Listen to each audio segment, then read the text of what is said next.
السلام علیکم دوستو. آج میں آپ کے پاس جو نیا ٹاپک لے کے آئی ہوں تو وہ ابن العربی ہے اور میرے بہت ہی فیوریٹ ہے. اتنے دنوں سے یوٹیوب اور نیٹ نہیں آ رہا تھا، اس وجہ سے کوئی ویڈیو وائس اوور نہیں کیا میں نے. تو اس کے بارے میں کیا کہنے ہیں.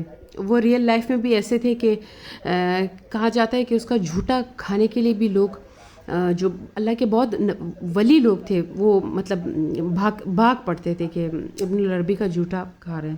اور جو انہوں نے کریکٹر نبھایا ہے ابن العربی نے ارطغرل میں، اور وہ کس طرح سے اس کی جان بچاتے ہیں اور کس طرح سے اس کی ایک اسپریچویلٹی دکھائی ہے، تو وہ کمال ہے، کمال. اور ہمیشہ ہر کامیاب آدمی کے پیچھے ایک لوگ تو کہتے ہیں عورت کا ہاتھ ہوتا ہے، نہیں، اس طرح کے آدمی کا ہاتھ ہوتا ہے. میں نے ہمیشہ نوٹس کیا ہے. آپ عثمان کلس عثمان میں بھی دیکھو تو وہ اس میں شیخ عابد علی جو ہے وہ کلس عثمان کو مطلب ان کی رہنمائی کرتے ہیں.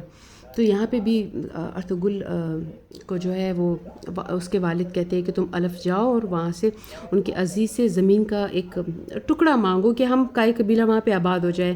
یہ لوگ خراسان سے یہاں وہاں یہ بہت تھک جاتے ہیں. منگولوں کے ساتھ الگ ان کی لڑائی ہوتی ہے.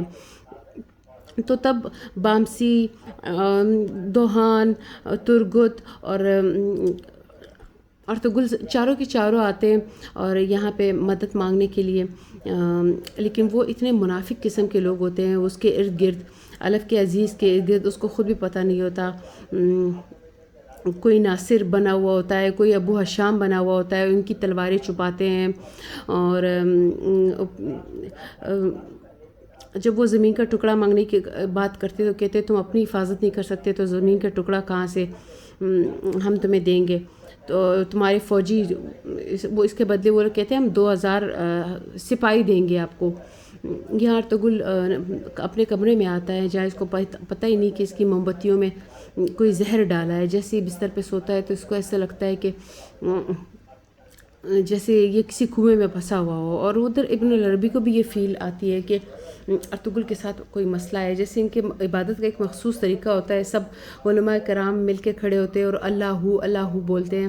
تو اس وقت ایک اتنے مطلب زور کی مطلب ایک ایسی ہوا آتی ہے کہ جس سے سارے کے سارے جو دیے اور موم بتیاں وہ بجھ جاتے ہیں، جس میں انہوں نے کوئی کیمیکل یا کچھ ڈالا ہوا ہوتا ہے تاکہ ارطغرل مر جائے. اور ایسے میں ایک دم سے ارطغرل کی آنکھ کھلتی ہے، جو اسے فیل ہو رہا تھا کہ کنویں میں آگ لگی ہے، تو وہ آگ بجھ جاتی ہے اور وہ فوراً اٹھ جاتے ہیں. تو ایسا شخص جو ہر جگہ ارطغرل کی رہنمائی کرتا تھا، جو اس کو جہاں وہ کنفیوز ہوتا تھا اس کی کنفیوژن دور کرتا تھا، تو وہ کیسے ارطغرل کو یہاں پہ اکیلے چھوڑ سکتا تھا. اس کی اسپریچویلٹی، اس کا سکس سینس اس کو یہاں پہ بھی جگہ دیتا ہے. یہاں پہ اس کی قوت اتنی زیادہ ہوتی ہے کہ وہاں کے لوگ حیران ہوتے ہیں کہ ایسی ہوا کہاں سے آ گئی جس نے مطلب یہ دیکھیے یہ ٹائٹس کڑا ہے ابو حشام کے فارم میں، بڑا ہی مسلمان بنا ہوا. وہ حیران ہو جاتا ہے کہ یہ ہوا کہاں سے آ گئی جو سارے کینڈلز کو بجھا کے چلی گئی. اور وہ انتظار میں کھڑے ہوتے ہیں کہ کب موت کی خبر آئے گی اس کی.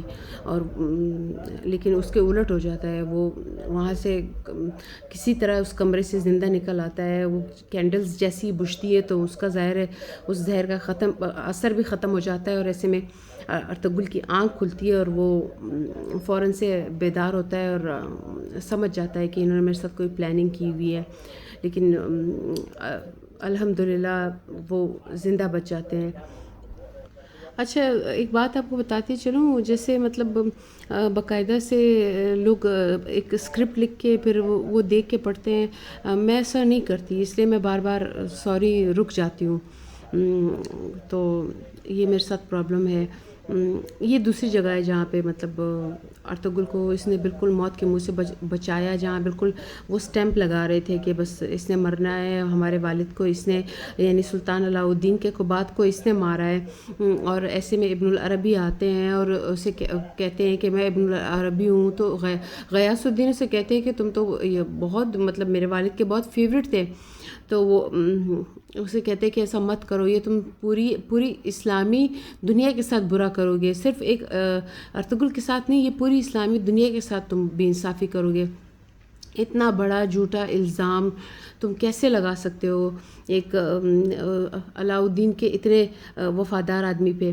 تو ہر جگہ ابن العربی نے اس کو بچایا، چاہے وہ غیاث الدین تھے، چاہے وہ کوپیک تھے، وہاں سے اس نے ارطغرل کو مطلب بچایا ہر کسی کی چالوں سے۔ یہ غیاث الدین کی والدہ ہے جس نے اپنے شوہر کو خود ہی مارا، اور غیاث الدین یہ بات چھپانے کے لیے کہ میری والدہ پہ الزام آئے گا تو سلجوق سلطنت بدنام ہو جائے گی، لیکن پھر ابن العربی نے اس کو اچھے سے سمجھایا کہ مطلب دیکھو تمہارا یہ فیصلہ لوگ آگے بہت پسند کریں گے، ایسا ہو ہی نہیں سکتا، کیونکہ جو ارطغرل تھے وہ سلجوق سلطنت کے بہت وفادار تھے۔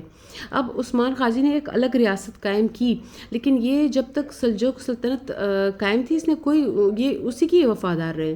تو یہ اس لیے ابن العربی نے ان کو سمجھایا کہ بہت غلط بات ہے اگر آپ لوگ اس طرح سے اس کو سزا سناؤ گے۔ تو میری ویڈیو کو لائک کیجیے گا، اتنے دن بعد میں بنا رہی ہوں، اور وہ بھی اسکرپٹ کے بغیر، کچھ لکھا ہوا نہیں ہوتا میں نے، اور بس آپ لوگوں کے لیے میں بنا لیتی ہوں۔ اور جس طرح یہ دعا کر رہا ہے اللہ میری بھی دعائیں قبول کرے اور آپ مجھے سبسکرائب کرے۔ Thank you.